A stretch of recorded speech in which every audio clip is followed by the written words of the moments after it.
Emma needs this place more than you, Mom declared, handing over my keys. Sister started moving boxes into my bedroom immediately. I smiled calmly and pulled out my phone. Yes, this is the owner of Meridian Towers. I have trespassers in penthouse 3000. Mom's face went pale when the sound of my mother's voice through the phone should have been my first warning. There was something off about her tone, a carefully manufactured casualness that immediately put me on edge. Hillary, darling, could you come by the penthouse this afternoon? There's something we need to discuss as a family. I was in the middle of reviewing quarterly reports for my investment portfolio when the call came through. At 28, I'd built the life that younger me would have found impossible to imagine. The penthouse at Meridian Towers wasn't just my home. It was the physical manifestation of every sacrifice, every late night, every calculated risk I'd taken over the past decade. What's this about? I asked, already sensing the trap being laid. It's about Emma, she said. And there it was. My older sister, the golden child who could do no wrong in our mother's eyes. She's going through a difficult time right now. Difficult time. The phrase our family used whenever Emma's latest poor decision came home to roost. I closed my laptop and rubbed my temples, feeling the beginning of a headache forming behind my eyes. What happened this time? We'll discuss it when you get here. 2 o'clock would be perfect. She hung up before I could respond, which was classic Patricia Ashford behavior.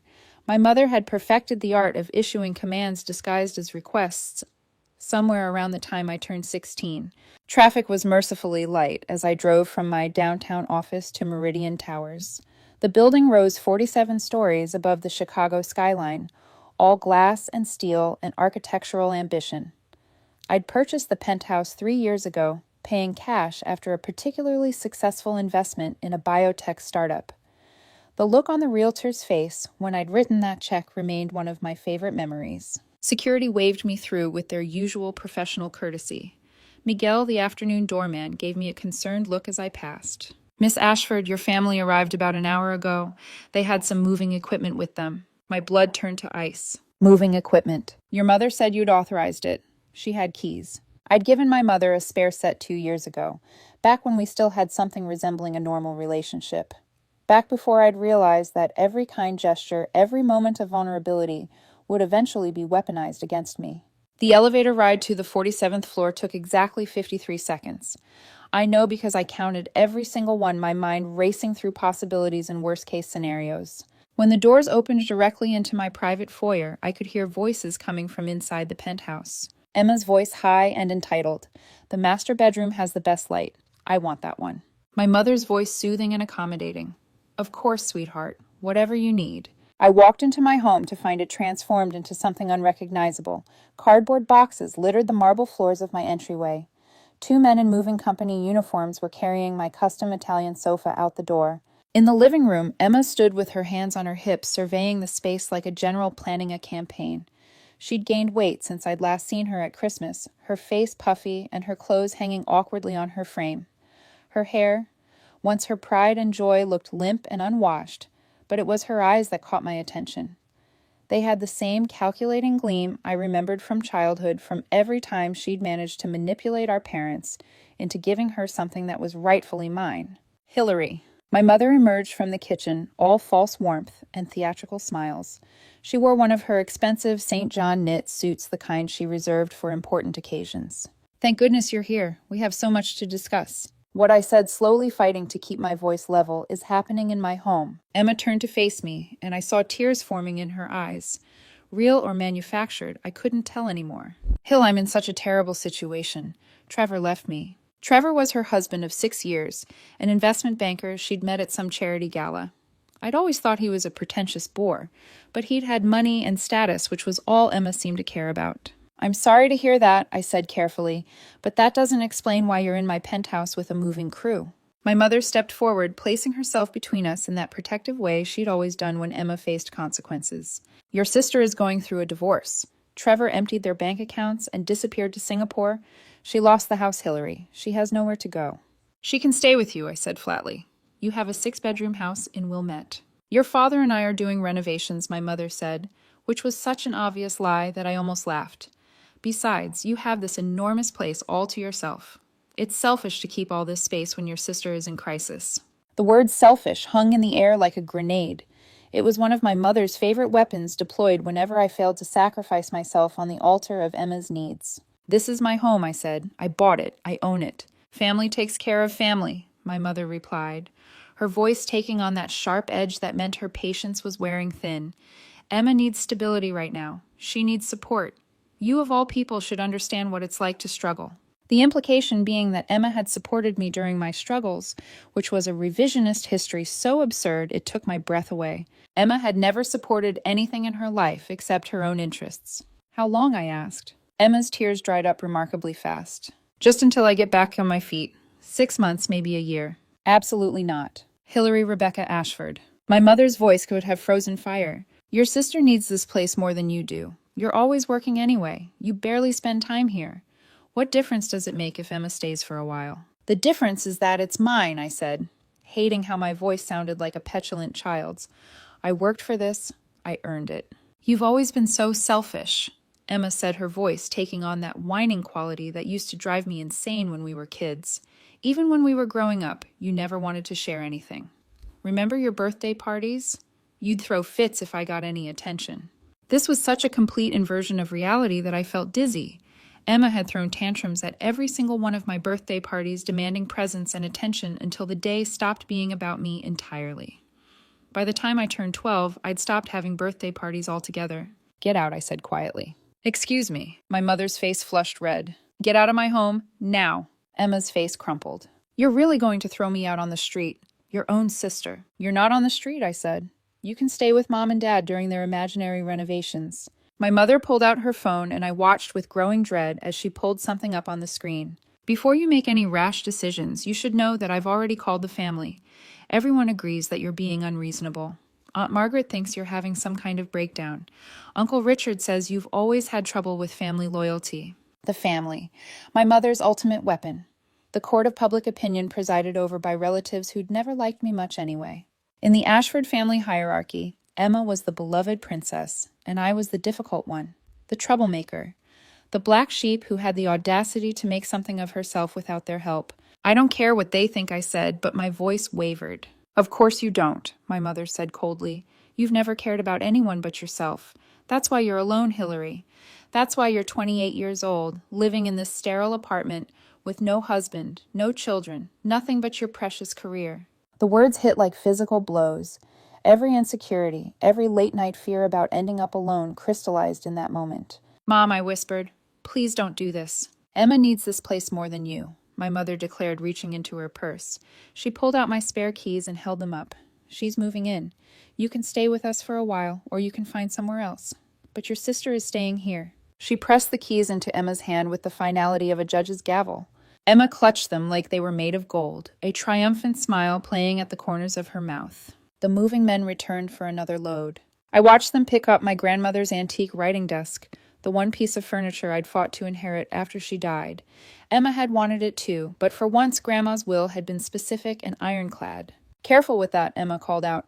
"It's going in the master bedroom." Something inside me snapped. All the years of being second best, of having my accomplishments minimized and my struggles ignored, of watching Emma glide through life on charm and manipulation while I clawed my way up through sheer determination.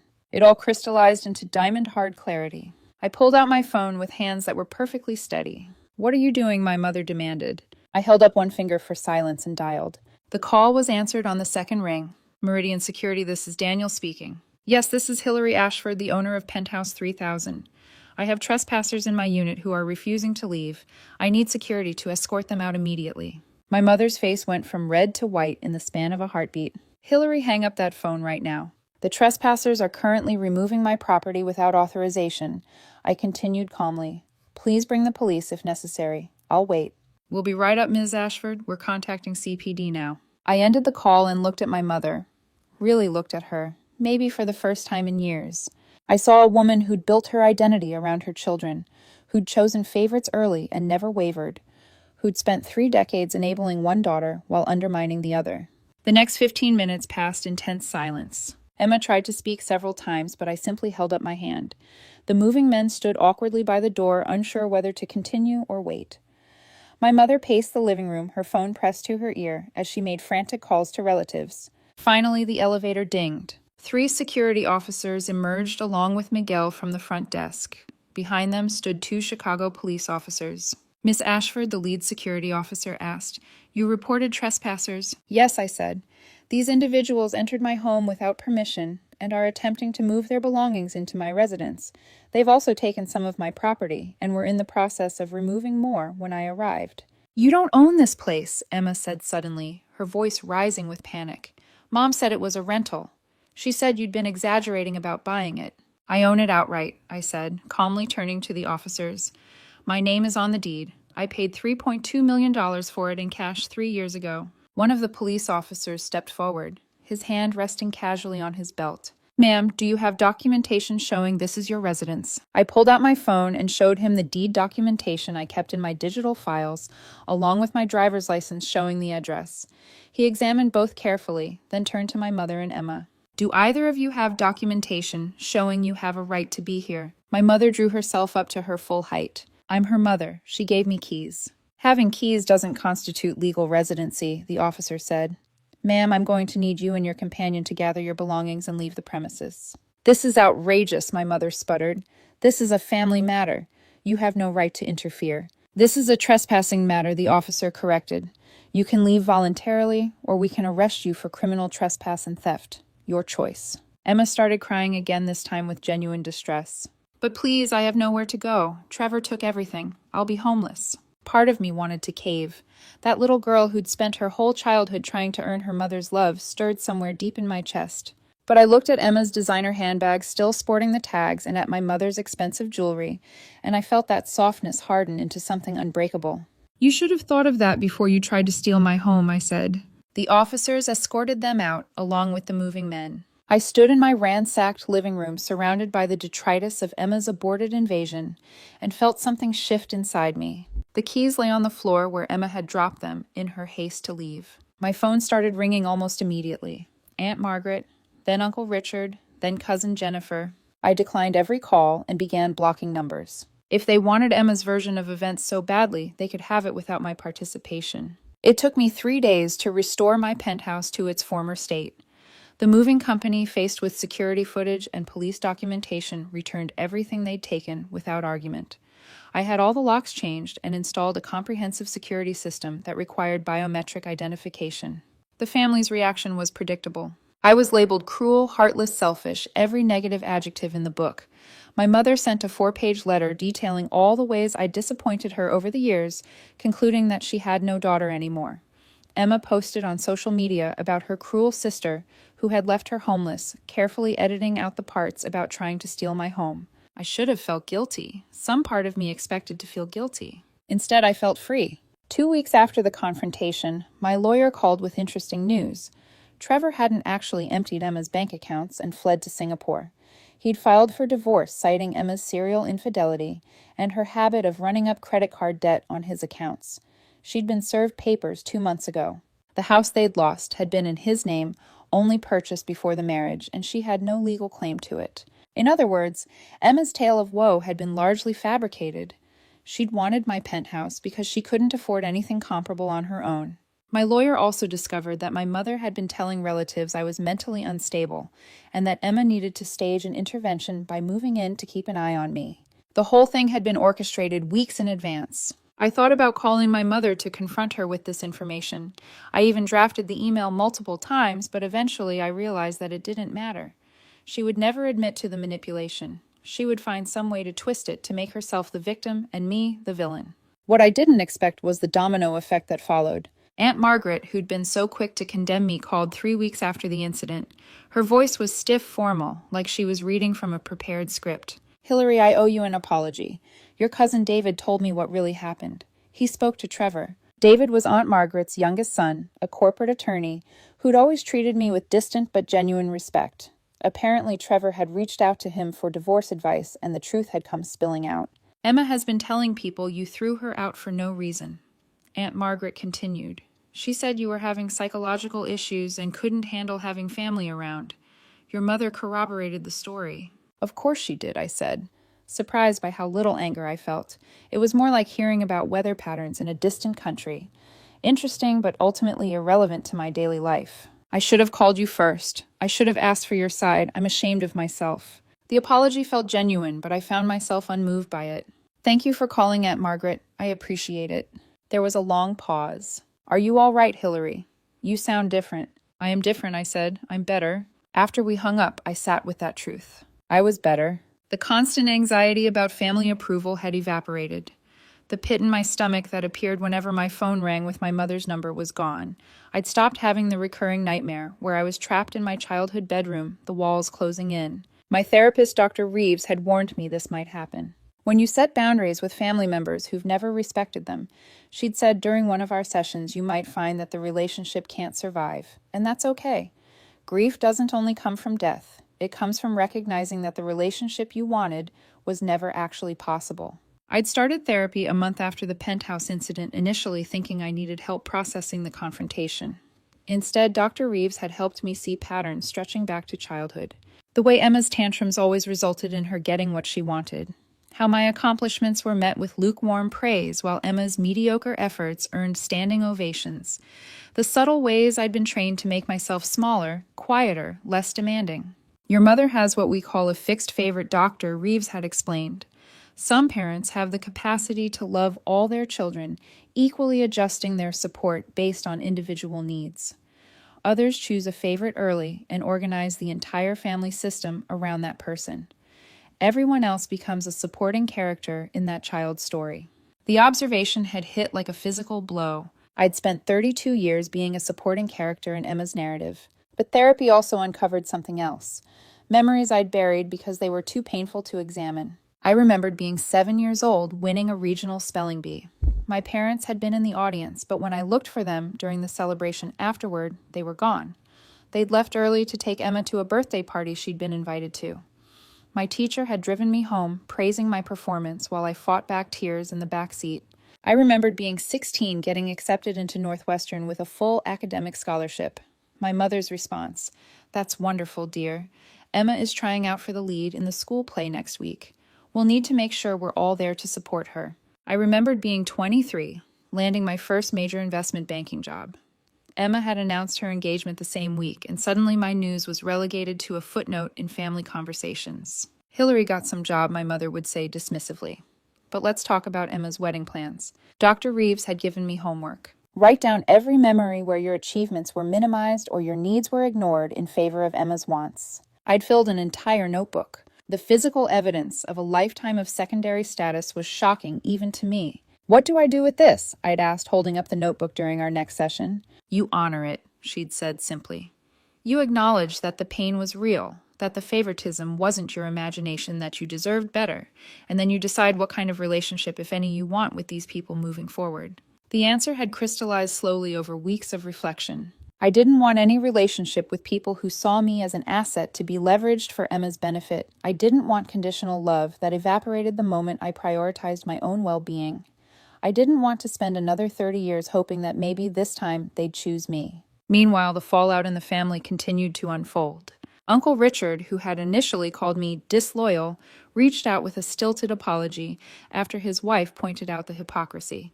He'd cut off his own brother over a business dispute 10 years ago and never spoken to him since. Cousin Jennifer sent a long text message explaining that she'd been misled about the situation and hoped we could move past this. I accepted the apologies with polite detachment. They wanted absolution, a return to the status quo, where everyone pretended the Ashford family was functional and loving. I had no interest in providing that comfort. My father, interestingly, had stayed mostly silent through all of this. Then 5 weeks after the incident, he showed up at my office unannounced. My assistant buzzed me with barely concealed excitement. My father was a semi-famous architect, and she was a fan of his work. "Send him in," I said, steeling myself for another confrontation. He looked older than I remembered, grayer. The lines around his eyes had deepened into creases. He sat down heavily in the chair across from my desk and folded his hands. "Your mother doesn't know I'm here," he said. "She's been telling me for weeks that I need to talk sense into you, that you've become unreasonable and need to apologize to Emma." I waited. My father had always been a man of few words, choosing them carefully when he did speak. I told her I wouldn't have come, but I lied. He met my eyes directly. "I came to tell you that you did the right thing."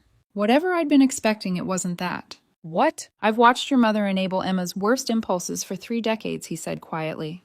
I've watched you struggle and succeed and build a remarkable life while getting a fraction of the recognition Emma gets for doing nothing. I've been a coward about it. I've let it happen. But when your mother told me what she and Emma had planned, I told her it was wrong. I told her you'd never agree to it. She said it didn't matter. You'd fall in line eventually like you always did. His voice cracked on the last words. I should have stopped her. I should have called you and warned you. I didn't. I let her walk into your home with keys I knew you'd given her for emergencies only, and I did nothing. I'm ashamed of myself. Tears were sliding down my father's cheeks. I'd seen him cry exactly once before at his mother's funeral. The sight shook something loose in my chest. Why are you telling me this now? I asked quietly. Because you deserve to hear it. Because I'm tired of being a coward. Because I love you, Hillary, even though I've done a terrible job of showing it. He pulled out a handkerchief and wiped his eyes. I'm moving out. Filing for separation. I should have done it 20 years ago, but better late than never. The news should have shocked me. Instead, it felt inevitable, like watching a building collapse that had been structurally unsound for decades. How's Mom taking it? I asked. About how you'd expect, he said. She's blaming you, naturally. Says I'm choosing your stubbornness over family unity. He laughed a bitter sound, as if a family unity built on exploitation and favoritism is worth preserving. We talked for another hour. He told me about the early years of his marriage when he genuinely believed my mother's favoritism was temporary, a phase that would pass. How it had calcified over time into something immovable. How he learned to cope by throwing himself into his work, traveling for projects, being conveniently absent during family conflicts. I thought I was keeping the peace, he said. I was really just enabling the dysfunction. I'm sorry, Hillary, for all of it. I wanted to stay angry. Part of me felt like I should stay angry. He'd stood by. While my childhood became a competition, I was never allowed to win. But looking at him genuinely remorseful and finally willing to make a change, I felt the anger loosen its grip. Thank you for telling me, I said, and for being honest. He stood to leave, then paused at the door. You know what your mother said when I told her I was leaving. She said I'd regret choosing you over her and Emma, like it was still a competition, like she still couldn't understand that love shouldn't require choosing. After he left, I sat in my office as the afternoon light slanted through the windows. My father's visit had cracked open something I'd been trying to keep sealed. Hope. Not hope that my family would change. I was past that particular delusion. But hope that honest connection was possible even after years of dysfunction. 3 months passed. I threw myself into work, launching a new venture capital fund focused on women-owned startups. The penthouse, once merely a status symbol, became a genuine sanctuary. I hosted dinners for friends I'd neglected during years of trying to appease my family. I dated casually without the pressure of meeting parental expectations. I lived. My father had indeed left my mother renting a modernist apartment in the West Loop. We started meeting for lunch once a month. Tentative at first, then gradually more comfortable. He was seeing a therapist too, working through his own complicity in the family dynamics. It was strange getting to know him as a person, rather than just as the silent figure in the background of my childhood. Your mother has been calling me 15 times a day, he told me during one of our lunches. She wants me to mediate between you and Emma. She's convinced I can fix this if I just try hard enough. What do you tell her? I asked. That there's nothing to fix. That you set a boundary and they trampled it. That actions have consequences. He paused, pushing his salad around on his plate. She doesn't understand that concept. In her mind, family means never having to face consequences. The divorce proceedings revealed some interesting financial information. My mother had been secretly funneling money to Emma for years. Thousands of dollars in loans that were never repaid. She'd paid off Emma's credit cards multiple times.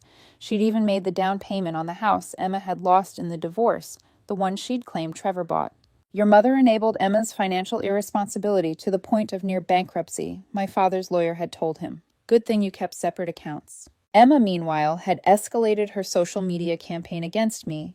She'd started a blog called When Family Fails You, chronicling her supposed trauma at my hands.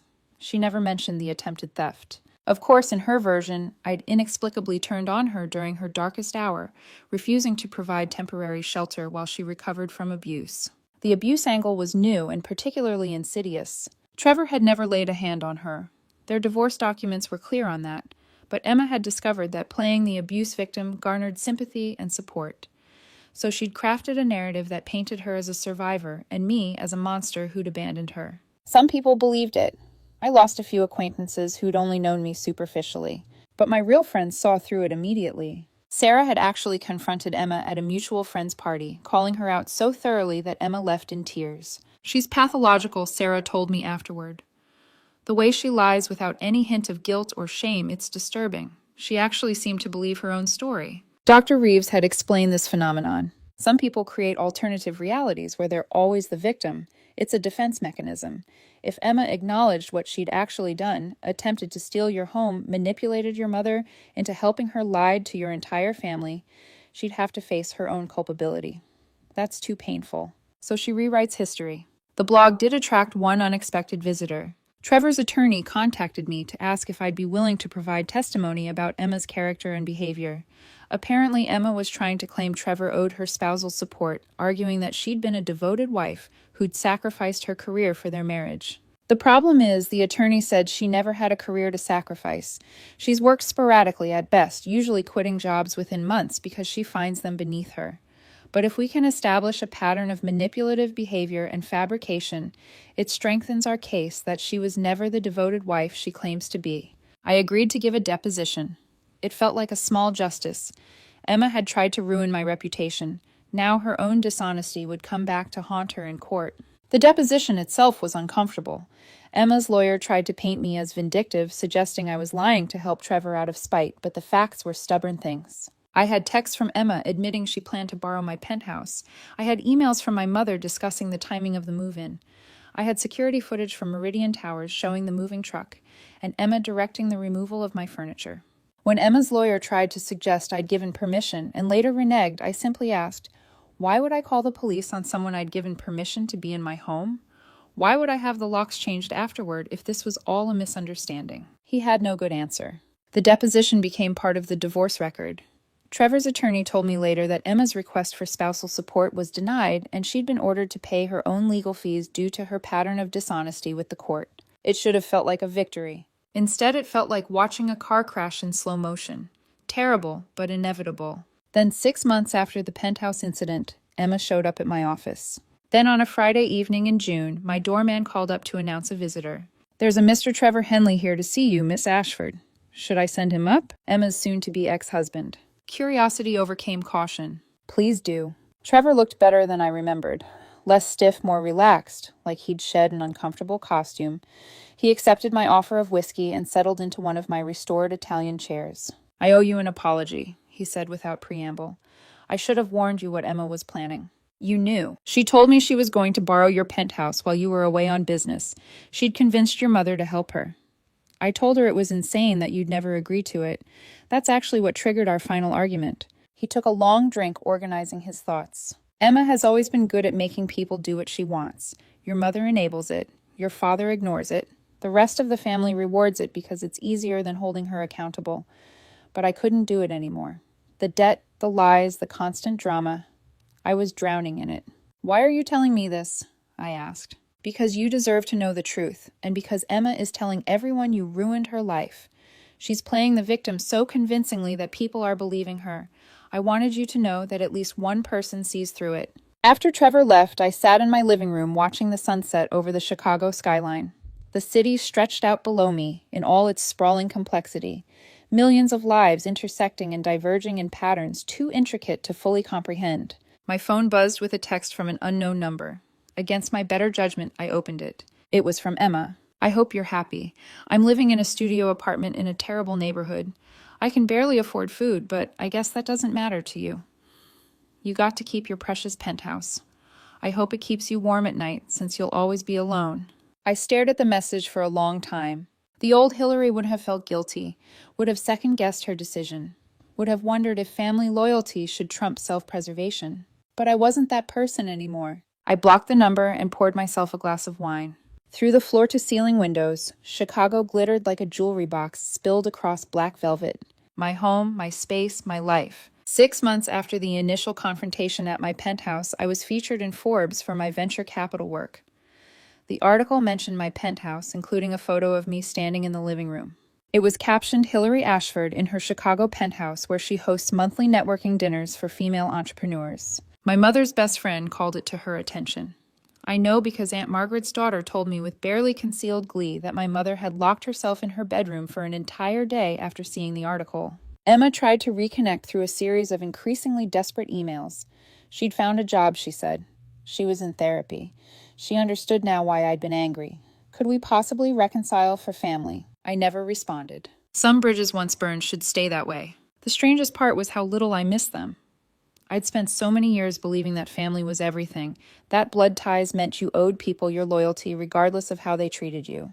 Breaking free from that belief felt like removing a weight I hadn't known I was carrying. My real family, I discovered, was the one I chose. My college roommate, Sarah, who stood by me through every crisis. My business partner, Amanda, who challenged me to be better.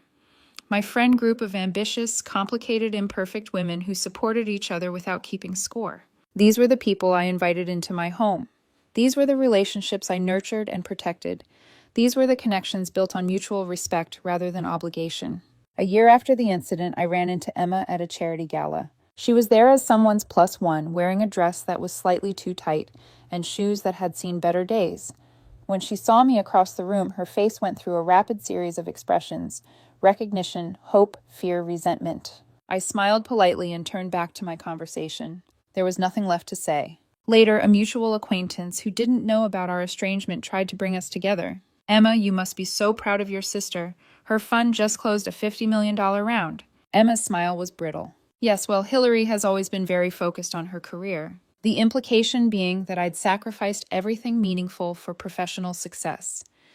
The same old narrative repackaged for public consumption. I focus on what matters to me, I said simply, and I protect what's mine. Emma's eyes met mine, and in that moment we both understood that I wasn't talking about just the penthouse. I was talking about my peace, my autonomy, my right to exist without being cannibalized by her needs. She looked away first. As I drove home that night, past the illuminated towers of downtown Chicago, I thought about the girl I'd been at 16, desperate for approval, willing to diminish herself to make others comfortable, convinced that her worth was measured by her usefulness to her family. I wished I could go back and tell her what I knew now, that some people will take everything you offer and demand more, that love without respect is just exploitation with better marketing, that the word selfish is often weaponized against people, especially women who dare to have boundaries. But mostly I'd tell her that one day she'd live in a penthouse on the 47th floor, that she'd sit in her living room watching the city lights, that she'd feel something she'd never felt before, completely, utterly, profoundly at peace with her choices. My mother made one last attempt at reconciliation before my father's 70th birthday. She called from a restricted number, getting through before I could decline. Hillary, enough is enough. Your father wants you at his party. The whole family will be there. We need to put this unpleasantness behind us. Unpleasantness, as if they'd simply borrowed something without asking, rather than attempting to steal my home. No, I said. You're going to regret this, my mother warned. Family is all you have in the end. Then I guess I'll have to make do with the family I've chosen, I replied and disconnected. I didn't regret it. I sent my father a gift and a card maintaining that relationship separately from the toxicity surrounding it. He called to thank me, and we had a brief, pleasant conversation that didn't mention Emma or my mother once. It was enough. 3 years after that day in the penthouse, I stood at the floor-to-ceiling windows of my home, watching snow fall over the city. I was hosting a New Year's Eve party for 20 of my closest friends. The penthouse was full of laughter and conversation and the kind of easy warmth that comes from being around people who genuinely like you. Sarah found me standing by the window, reflective. You good. I'm good, I said, and meant it. Thinking about them, I didn't have to ask who she meant. Briefly wondering if Emma was somewhere telling people I'd ruined her life. Probably, Sarah said pragmatically. But that's not your problem anymore. She was right. Emma's narrative, my mother's disappointment, the family's judgment, none of it touched me anymore. I'd built a life so full and rich and authentically mine that their opinions couldn't find purchase. The clock struck midnight. My friends counted down, champagne glasses raised, voices joined in celebration. I looked around at the life I'd created, the home I'd defended, the friendships I'd cultivated, the career I'd built, and I felt a surge of fierce gratitude. I'd refused. And in refusing, I'd discovered something more valuable than any penthouse. The knowledge that I was enough all by myself without their approval or acceptance. As my friends embraced and laughed and rang in the new year, I raised my glass to my reflection in the dark window. To boundaries, to self-respect, to the radical act of protecting what's yours, and to the sweetest revenge of all, living.